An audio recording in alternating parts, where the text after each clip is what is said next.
In today's video, I'm going to teach you how to set up split tunneling in your VPN.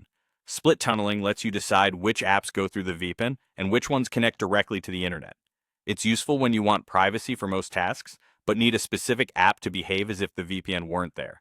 Or the opposite, keep one sensitive app protected while leaving others unchanged. Here's how to turn it on and choose the approach that fits your workflow. Start by opening your VPN app and clicking the cogwheel icon, the Settings button, in the bottom left corner. Inside Settings, look for either the General tab or the Connection tab. Different versions place it in different spots, but you're looking for a section labeled Split Tunneling. When you find it, toggle Split Tunneling on.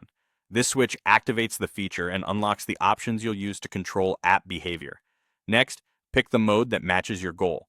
If you choose Exclude Apps, you'll select the apps you want to bypass the VPN. Everything else will continue using the VPN as normal. This is a great choice if you mostly want protection, but a few apps work better without a VPN, such as a banking app that blocks VPN traffic or a streaming app that needs your regular location. If you choose Include Apps, you'll do the reverse. Select only the apps that must use the VPN, while everything else connects directly.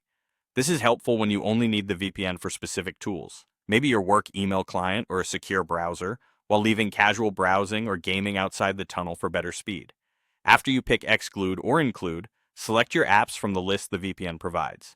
Use the search bar if there is one, and double-check you're choosing the correct executable or app name, especially if you have multiple versions installed. Take a moment to think about how each app handles location, speed, and privacy, and adjust your selections accordingly. That's it. With split tunneling turned on and your apps chosen, you've tailored your connection to balance privacy and performance.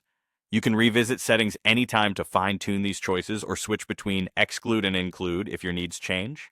Keep in mind that split tunneling applies per app, so a browser you exclude will send all its tabs outside the VPN, while a browser you include keeps every tab protected. The core process is the same. Open Settings, find split tunneling, turn it on, and choose Exclude or Include to shape your traffic. If you're unsure, favor the more private option and only carve out exceptions you truly need.